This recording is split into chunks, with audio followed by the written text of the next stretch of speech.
ठीक है। आसाराम को भक्तों में ईश्वर माना जाता था। बापूजी ने मानव मात्र के लिए जो कार्य किया है वो इस संसार में शायद ही किसी ने किया हो। कि आसाराम मेरे राम है, मेरे ठाकुर है। A television sensation. Wait, yo, what? I didn't know ही किसी that. ने किया हो। कि आसाराम मेरे राम है। Is that वो वाले अभी जो फेमस है, नाम भूल गया, प्रेमानंद? Is he Premanand? मेरे ठाकुर है। A television sensation. और जब आस्था टीवी आया तो आशाराम घर घर पहुंच गए। कुछ पाकर सुखी होना चाहते, कुछ छोड़कर सुखी होना चाहते। One of the most influential guru. मेरा नाम अमरीश पुरी है, मैं बापूजी का भगत हूँ।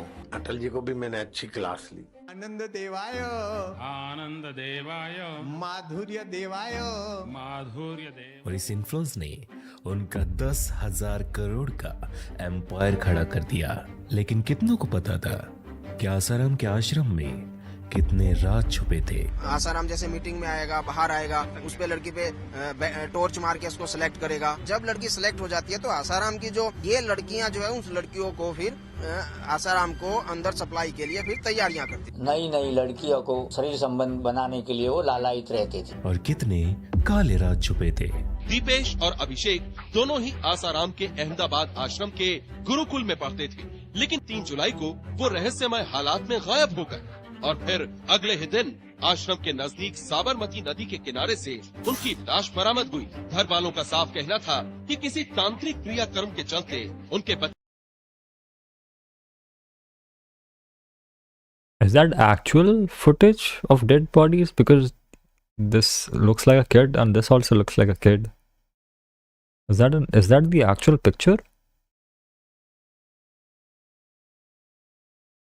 बरामद हुई। घर वालों का साफ कहना था कि किसी तांत्रिक क्रियाक्रम के चलते उनके बच्चों की हत्या की गई। मैंने नारायण को झाबुआ में एमपी में जो ब्लैक मैजिक करते देखा वो बताया। वहाँ पे तंत्र विद्या सिखाने के लिए ले गया।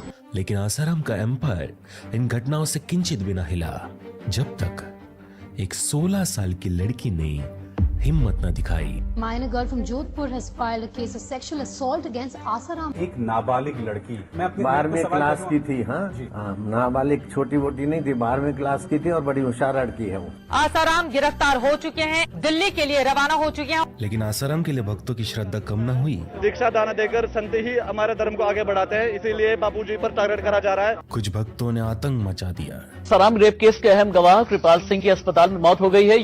भाई तुम उस टीनेजर बच्ची की हिम्मत के बारे में सोचो जो सामने आई। जितने भी ये बाबा वगैरह होते हैं भाई, इनके कितने विक्टिम्स होते हैं bro? 50, 60, 100, 150, 200। And it's always, bro, it's always some weak little child or something like that who comes forward. That's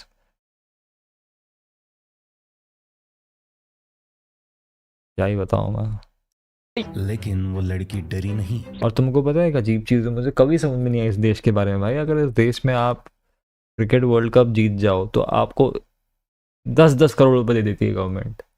लेकिन आपने अगर एक 10,000 करोड़ संपत्ति वाले इंसान को एक्सपोज कर दिया, फिर गवर्नमेंट ने क्या करा, उसकी सारी प्रॉपर्टी सीज कर ली। जैसे 10,000 करोड़ की 8,000 करोड़ सीज कर ली, बाकी सब नहीं कर पाए। लिक्विड नहीं थे वो एसेट्स, इंटेलिजिबल एसेट्स थे। 8,000 करोड़ का तो मुनाफा हुआ ना गवर्नमेंट का, बेस्ड ऑन द गर्ल। ये जितने का भी मुनाफा हुआ, और आपने उस बच्ची को क्या दिया? कुछ भी नहीं, कुछ भी नहीं, लिटरली कुछ भी नहीं। उस पर केस ही चल रहा है उस इंसान पे क्योंकि उसकी नेटवर्थ इतनी, तो उसके लॉयर की फीस और वो सब वो जुडिशरी पे करोड़ों रुपए खर्च करे। लेकिन आपने उस बच्ची को कुछ भी नहीं दिया, कन्विक्ट होने के बाद भी कुछ भी नहीं दिया।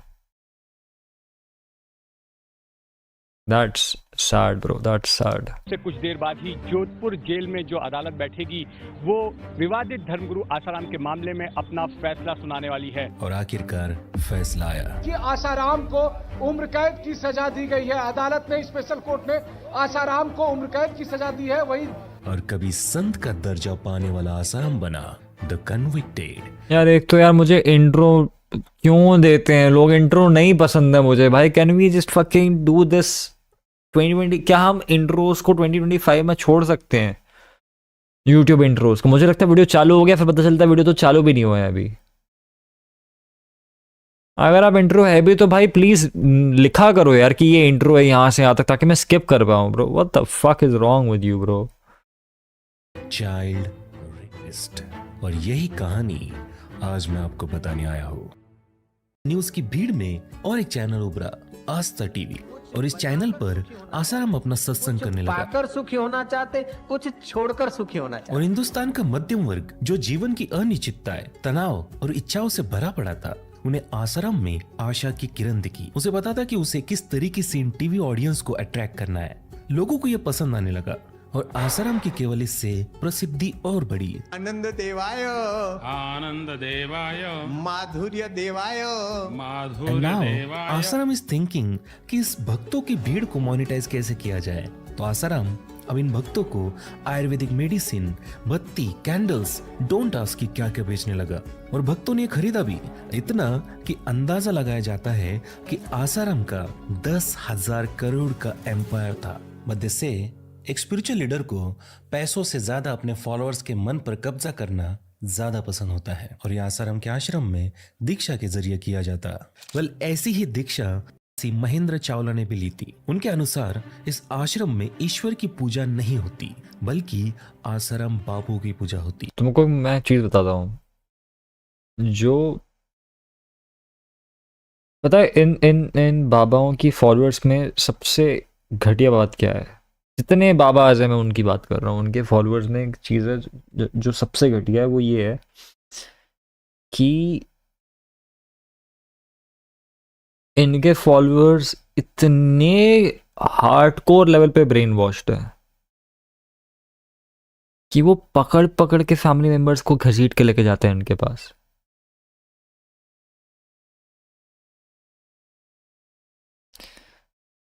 जो लोग ओशो को सुनते थे वो ओशो को सुनते थे और अपने अंदर रखते थे वो चीज़, अपने साथ एक्सपेरिमेंट्स करते थे, अपने आप को एलिवेट करते थे।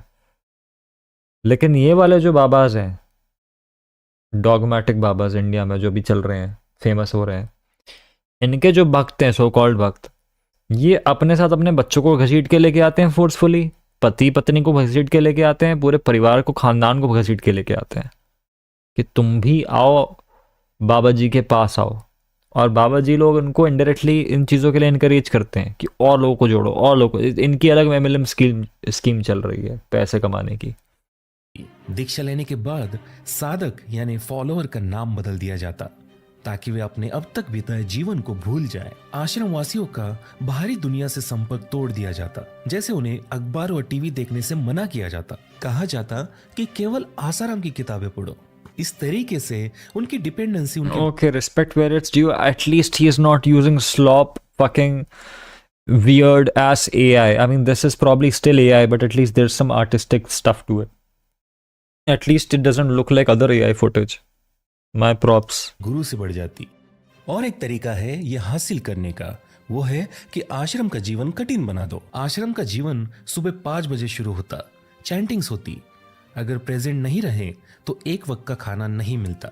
महेंद्र के अनुसार यहाँ साधकों से मजदूरी करवाई जाती, उन्हें इतना बिजी रखा जाता कि उन्हें सोचने समझने का वक्त ही नहीं मिलता। कहा जाता कि पुरुष साधकों को महिला साधकों से दूर रहना चाहिए। शारीरिक संबंध तो दूर की बात है, स्त्री और पुरुष में बातचीत भी नहीं होनी चाहिए।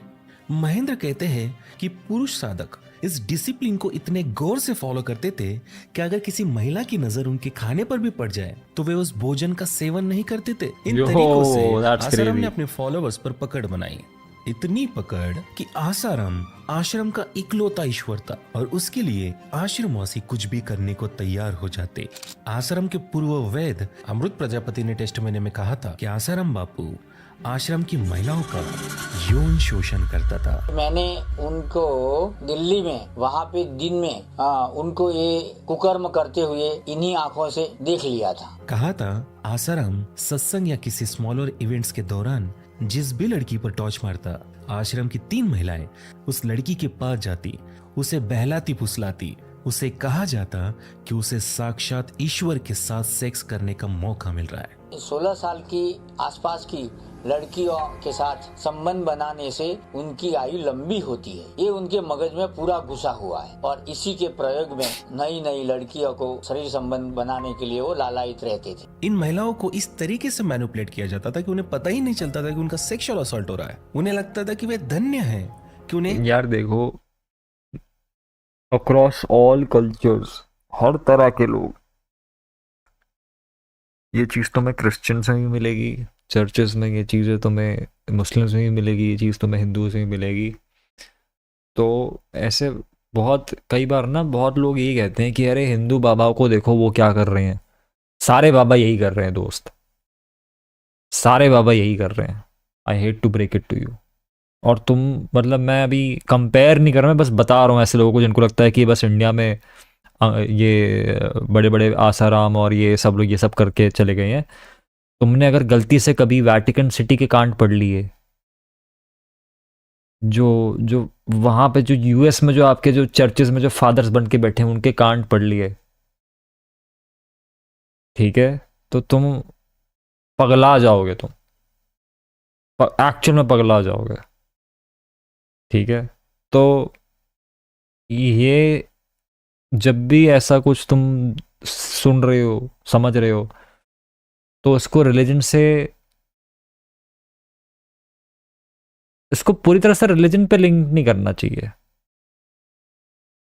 रिलीजन से ये लिंक तो है, क्यों है? क्योंकि रिलीजन के कारण लोग आ रहे हैं इनके पास, लेकिन ये क्राइम रिलीजियस नहीं है। मैं इस क्राइम को रिलीजियस नहीं मानता, ये एक ह्यूमन लेवल का क्राइम है, इससे रिलीजन का कोई लेना देना नहीं है। और ये बहुत ज़रूरी डिस्टिंक्शन है जो तुम्हें सुनने में लॉजिकल लग रही होगी, बट बहुत लोग इस डिस्टिंक्शन को नहीं मानते। वो डायरेक्टली रिलीजन पे एट्रीब्यूट करते हैं कि तुम्हारा धर्म ऐसा है, इतने खराब है कि तुम्हारे बाबा ऐसा करते हैं। धर्म का कोई लेना देना नहीं है इसमें।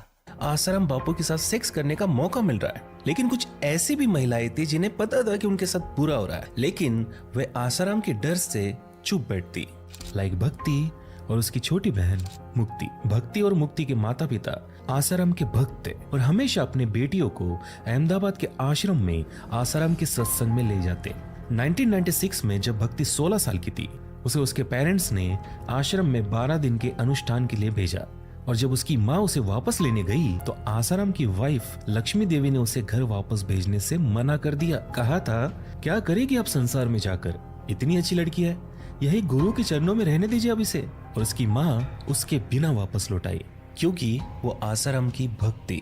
मुक्ति बताती है कि उसके बड़े बहन भक्ति का आसाराम ने कई साल यौन शोषण किया, इवन उसे वो ओरल सेक्स करने के लिए मजबूर करता।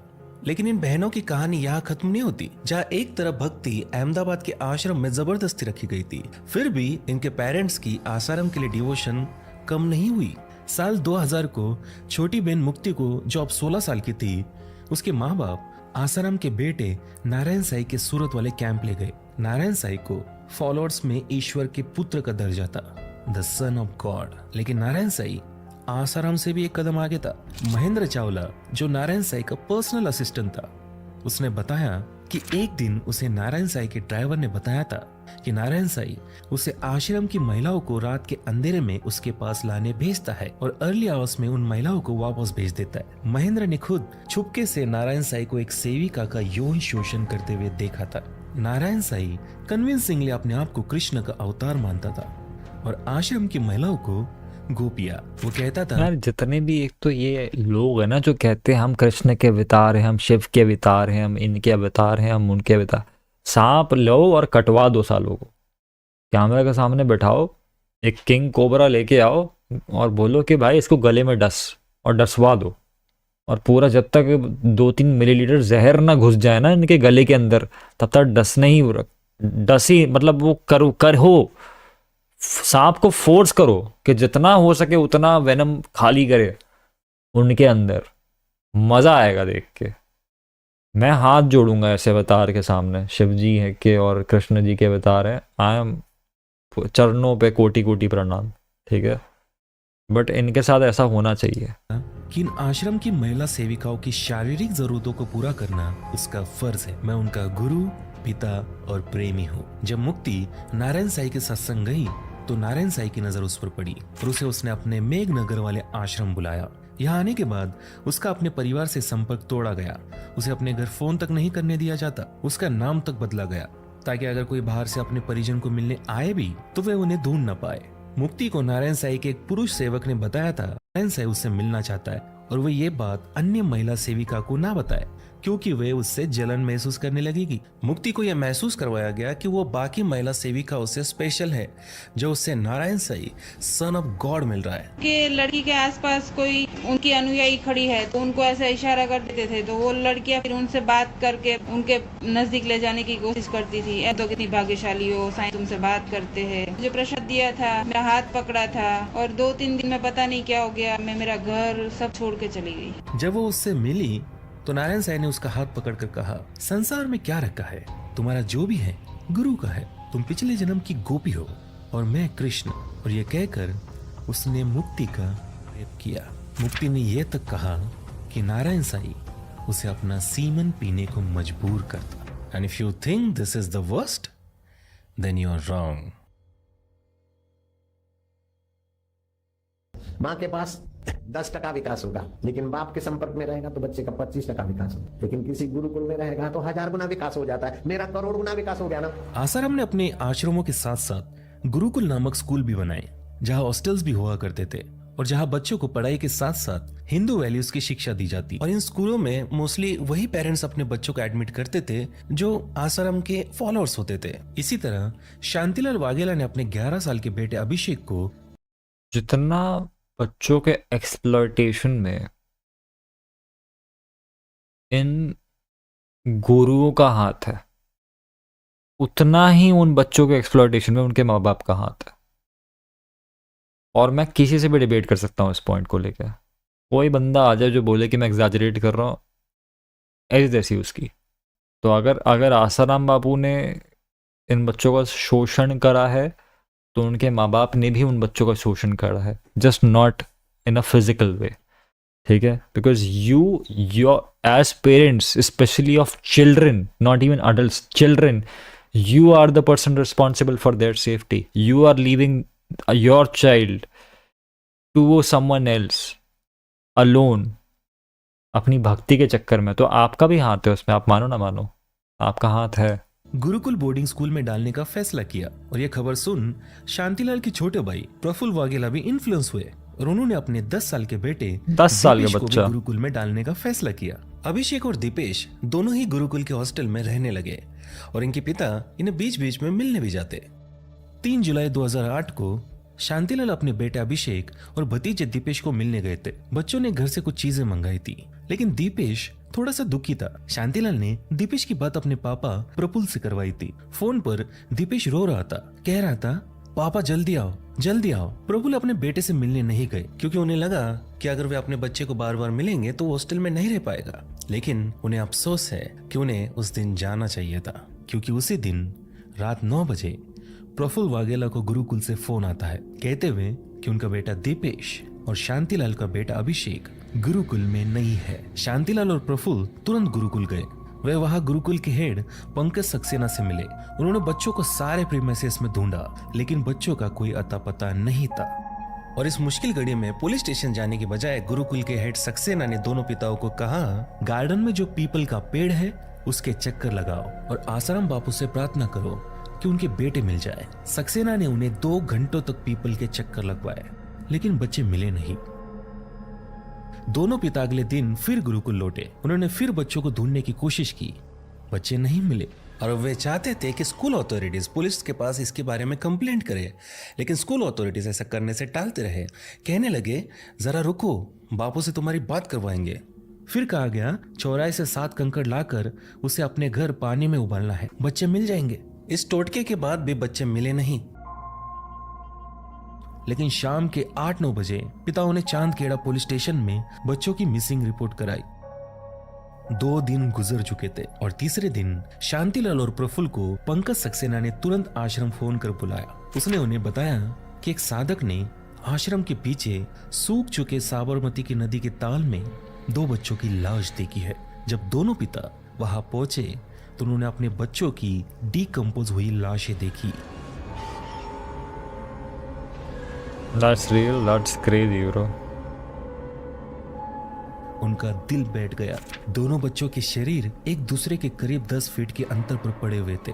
अभिषेक के शरीर पर कपड़े थे, लेकिन दीपेश के शरीर पर केवल छोटी चड्डी थी और उसके अपर टॉर्सो में से दिल छोड़कर सारे ऑर्गन्स मिसिंग थे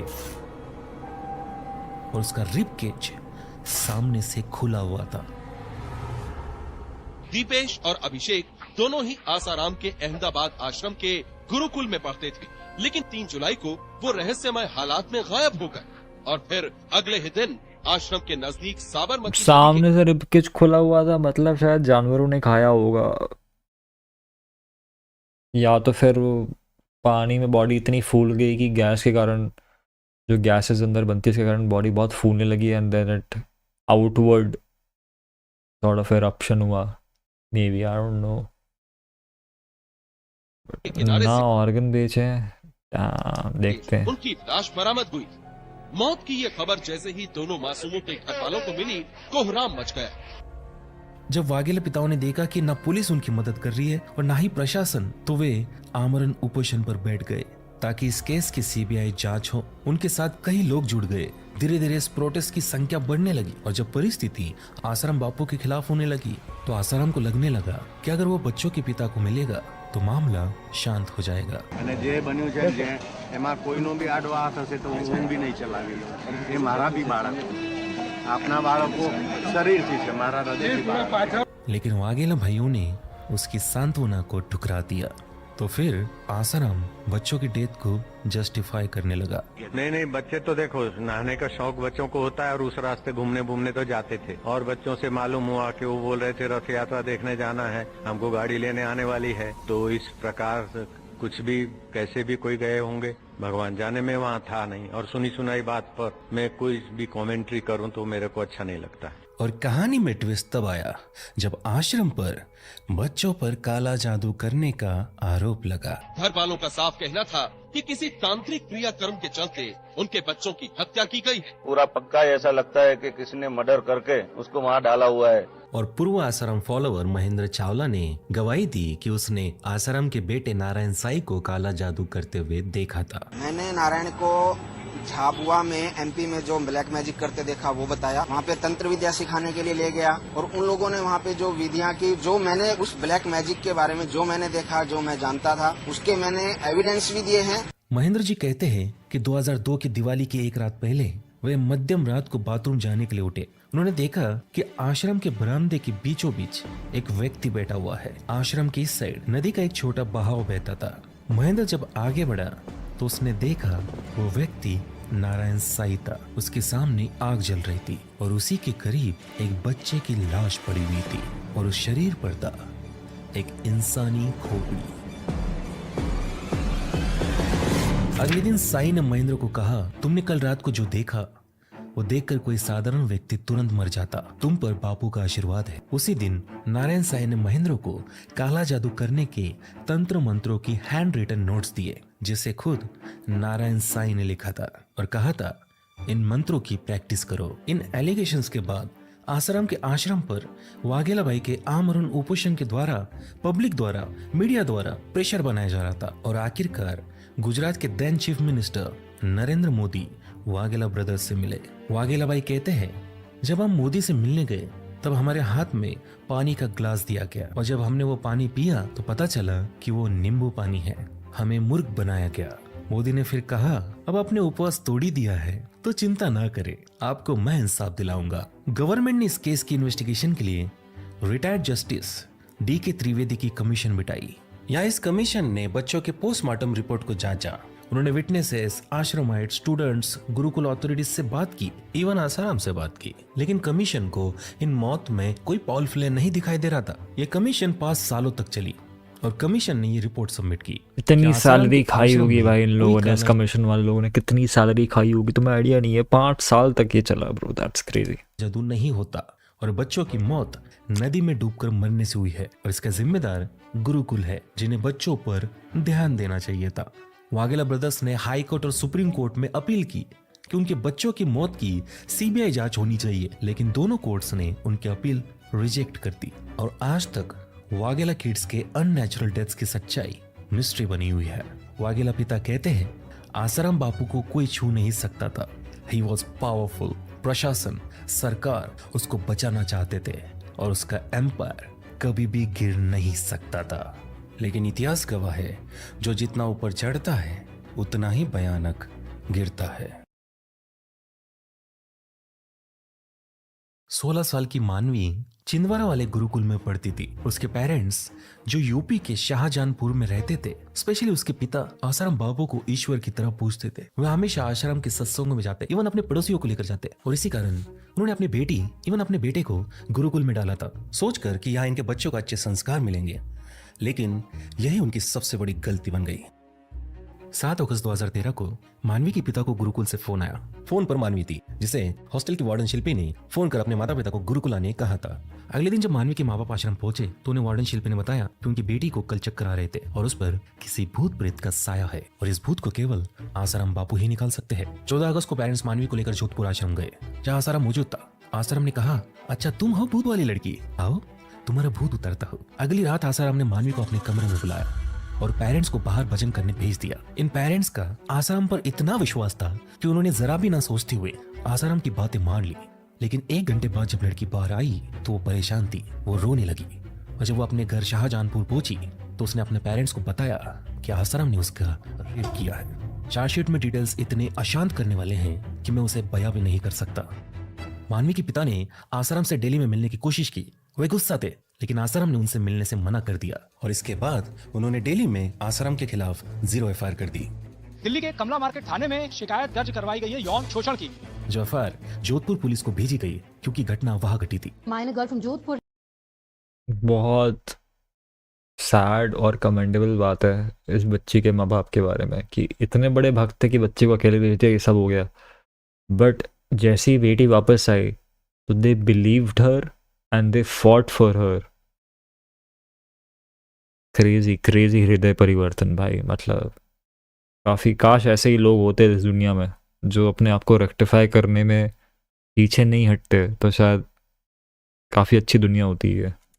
has filed a case of sexual assault against Asaram. तो बंधक बनाने, जान से मारने की धमकी और बलात्कार जैसी संगीन धाराओं के तहत आसाराम बापू के खिलाफ केस दर्ज। 15 अगस्त 2013 को आसाराम ने जोधपुर के निकट मड़ाई गांव में स्थित एक फार्म हाउस में उसका यौन उत्पीड़न किया। और जब जोधपुर पुलिस ने इन्वेस्टिगेट किया तो एविडेंसेस और टाइमलाइन मानवी ने दी डिटेल से मैच कर रहे थे। नाबालिग से दुष्कर्म के मामले में आखिरकार जोधपुर पुलिस ने आसाराम को आरोपी मान लिया है। इस वक्त हमारे साथ जोधपुर पुलिस कमिश्नरेट से deputy commissioner of police Ajay Pal Lamba साहब हैं। आसाराम जी को सम्मन भेजा जा चुका है। हाँ, आसाराम जी को सम्मन भेजने के लिए हमने टीम रवाना कर दी। वो बहुत शीघ्र सम्मन शुरू कर दिया जाए। और आसाराम को क्वेश्चनिंग के लिए सम्मन किया गया, लेकिन आसाराम पुलिस के सामने जाने से टालता रहा क्योंकि वो अपने आप को दोषी मानता ही नहीं था। निर्दोष साबित करने का जिम्मा आपका है। हो जाएगा। हाँ, मगर आप कैसे साबित करेंगे, क्योंकि आपकी तरफ से लगातार विरोधाभासी बयान आ रहे हैं। एक नाबालिग लड़की, मैं 12वीं क्लास की थी। हाँ, नाबालिग छोटी मोटी नहीं थी, 12वीं क्लास की थी और बड़ी होशियार लड़की है। उधर भी कैमरा घुमा रहे। अरे ओम ओम ओम ओम लाइव हो रहा है।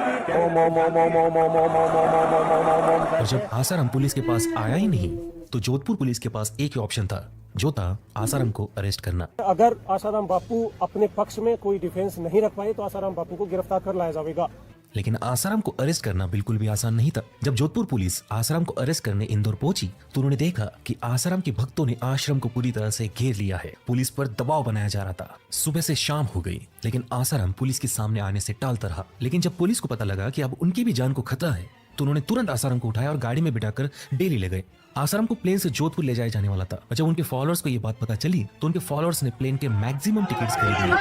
कभी रामधुन करते हैं, कभी कोई श्लोक बोलते हैं, कभी इस तरीके के जो सितारे लगाते हैं, इसे देखा जा सकता है। वहीं दूसरी ओर पूरे देश में आसाराम के सपोर्ट में प्रदर्शन होने लगे। हिंदू धर्म अगर बचा है तो संतों के कारण बचा है। दीक्षा दान देकर संत ही हमारे धर्म को आगे बढ़ाते हैं, इसीलिए बाबूजी पर टारगेट करा जा रहा है। दुष्कर्म एक नाबालिग बच्चे के साथ हुआ था और इस कारण आसाराम का केस अब protection of children from sexual offences यानी फॉस्को लॉ के अंडर आने वाला था, जिसमें बेल मिलना बहुत मुश्किल होता है। और कोर्ट्स के डायरेक्शंस के बाद इस केस में एयरिंग शुरू हुई। आसाराम के आश्रम ने बड़े बड़े वकील की लाइन लगा दी, इंक्लूडिंग राम जेठमलानी। और दूसरी ओर मानवी का पक्ष रखने के लिए PC सोलंकी नामक वकील सामने आए, जिनका नाम भले ही बड़ा ना था लेकिन उनकी नॉलेज बेहद अच्छी थी। जैसे जब जेठमलानी कोर्ट में आर्ग्यू किया कि वजाइनल पेनिट्रेशन इंसर्शन का कोई सबूत ही नहीं है, तो इसे रेप कैसे मान लिया जाए? तो सोलंकी ने इस आर्गुमेंट का काउंटर दिया, पॉस्को एक्ट के अंडर वेजाइनल पेनिट्रेशन एसेंशियल नहीं है। ये सुनकर जज ने आसाराम की जमानत रिजेक्ट कर दी। Controversial godman Asaram will remain in jail as a court in Rajasthan has rejected his bail plea. और इसी जेल में अभिनेता सलमान खान को भी काले हिरण के शिकार के मामले में रखा गया था। भक्तों की ये भीड़ पूर्णिमा के मौके पर आसाराम के दर्शन के लिए जुटी है। फर्क सिर्फ इतना है कि हर बार आश्रम में आसाराम के दर्शन होते थे, लेकिन इस बार वो जेल में है, इसलिए दर्शन मुमकिन नहीं हो रहे।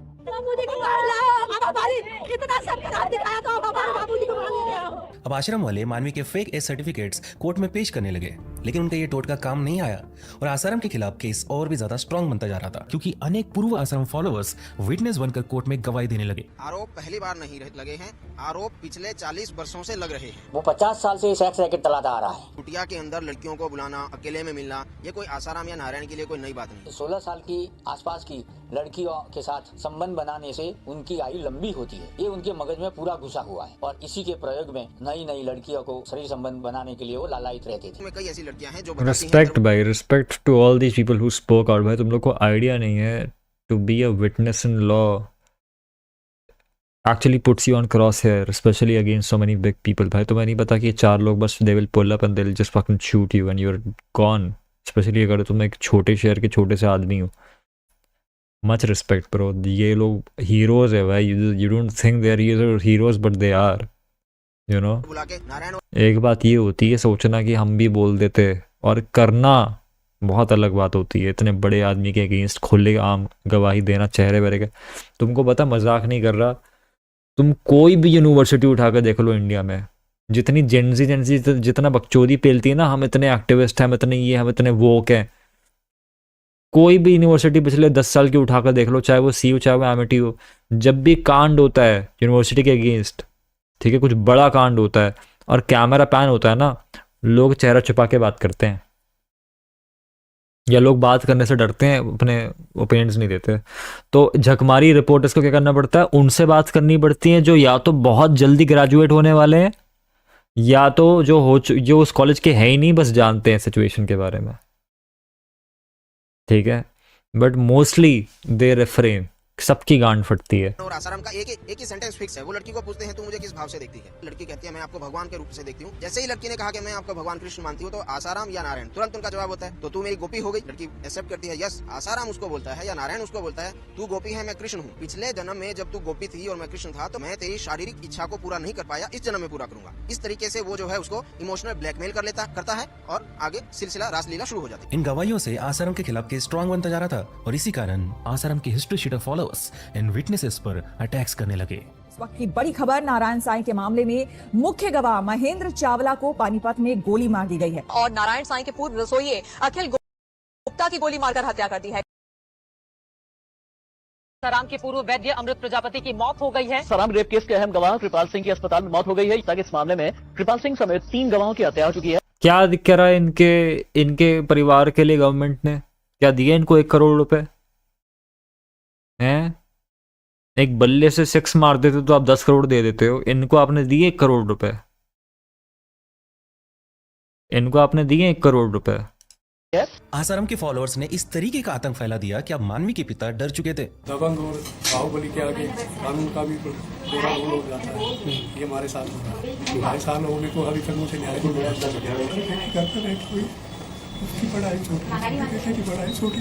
और एक समय ऐसा आया कि वह सोचने लगे कि वे अपना घर गांव छोड़ अपने परिवार के साथ कहीं दूर निकल जाए। लेकिन मानवी ने जब यह बात सुनी तो उसने अपने पिता को कहा, अगर आप ये लड़ाई नहीं लड़ना चाहते हो तो कोई बात नहीं, लेकिन मैं अपनी आखिरी सांस तक लड़ूंगी। और मानवी की इस हिम्मत को देख न केवल उसके पिता मोटिवेट हुए, बल्कि सूरत की 2 बहनें भक्ति और मुक्ति भी आगे आए, जिसमें बड़ी बहन ने आसाराम पर और छोटी बहन ने नारायण साईं पर रेप का आरोप लगाया। यौन शोषण का मामला दर्ज करवाने वाली 2 सगी बहनों में से छोटी बहन मीडिया के सामने मुखातिब हुई और जो कुछ भी उसने कहा वो दंग कर देने वाला है। यौन शोषण हुआ था, मारपीट हुई थी, वो सब मैंने डिटेल में उसमें बता दिया है। किसने किया था? नारायण ने। हिम्मत तो नहीं थी पहले, और इसीलिए डर के हम लोगों ने अभी तक कुछ नहीं किया था। बट ये जो जोधपुर का जो हुआ केस और फिर जामीन हाई कोर्ट तक उनकी नामंजूर हुई, तब हिम्मत हुई कि नहीं, पब्लिक जागरूक है, पुलिस का सबका सपोर्ट मिल पाएगा और हम सुरक्षित रहेंगे। यहाँ दूसरी ओर सूरत पुलिस फरार नारायण साईं को ढूंढ रही थी, लेकिन नारायण साईं 58 दिनों बाद पुलिस के हाथ लगा। आखिरकार पुलिस के हत्थे चढ़ ही गए बलात्कार के आरोपी नारायण साईं। हेश बदल बदल कर दुनिया की नजरों से बचता रहा। उस नारायण साईं का 58 दिन से जारी आंख में चौली का खेल अब खत्म हो चुका है। 5 साल गुजर गए और आखिरकार वो दिन आ ही गया जब आसाराम के केस में वर्डिक्ट आने वाला था। से कुछ देर बाद ही जोधपुर जेल में जो अदालत बैठेगी वो विवादित धर्मगुरु आसाराम के मामले में अपना फैसला सुनाने वाली है। कोई सुबह से अनुष्ठान में लगा हुआ है, किसी ने व्रत रखा हुआ है, तो आप देख सकते हैं कि एक आरोपी के लिए यहाँ पर इस कदर लोगों के बीच में भक्ति है। जहाँ एक तरफ उनके फॉलोअर्स उनके रिहाई के लिए देश भर में प्रार्थनाएं कर रहे थे, वहीं दूसरी ओर जोधपुर पुलिस ने शहर में धारा 144 लगा दी थी। पूरे जोधपुर शहर में धारा 144 लगा दी गई है। जमावबंदी का ऐलान कर दिया गया है। सारे देश की नजर, मीडिया की, फॉलोअर्स की, पुलिस की, वकीलों की, विटनेसेस की, पीड़ितों की, मानवीय की नजर इस फैसले पर थी। आसाराम पर आज फैसला आने वाला है और जोधपुर के सेंट्रल जेल में जो है यहाँ पर लगा दी गई है कोर्ट और इसी कोर्ट में फैसला आने वाला है। और आखिरकार फैसला आया। सौरभ, अभी हमारे सहयोगी मनीष भट्टाचार्य ने जो अंदर से जानकारी मिली है वो हमसे शेयर किया है कि आसाराम को उम्र कैद की सजा दी गई है। अदालत ने स्पेशल कोर्ट में आसाराम क्या फायदा उम्र कैद की सजा देने का? वीआईपी ट्रीटमेंट ले रहा है आदमी। कुछ नहीं, कोई उम्र कैद नहीं हुई है, मैं बता दूं इसको। जिनको तुम्हें लग रहा है ना जेल में आदमी बहुत मौज मार रहा है जेल में ये, ठीक है, इसके लिए टीवी, एलसीडी टीवी लगी पड़ी है, पता नहीं कितने नौकर चाकर लगे पड़े हैं, होटल से बेटर खाना मिलता है इसको। कोई जेल वेल में नहीं है, मैं बता दूं तुमको, ठीक है। मतलब वो जेल बस इसकी आप कह सकते हो फिजिकल मोबिलिटी थोड़ी सी रिड्यूस्ड है, अपार्ट फ्रॉम दैट पूरा ठाट वाट सब है इसका, ठीक है। Laws mended for bail, could be laws mend नहीं हुए हैं, आई नो। इसको बेल मिल जाती है, बेल तो उसको भी, राम रहीम को भी तो मिल जाती है बेल बहुत ज़्यादा बार।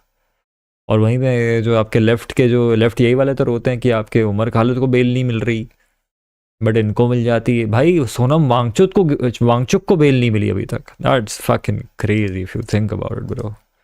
That's it, just put it into perspective कि राम रहीम को बेल मिल जाती है 50-50 दिन की और सोनम वांगचुक को बेल नहीं मिली। That's, oh my God bro, क्या है ये देश।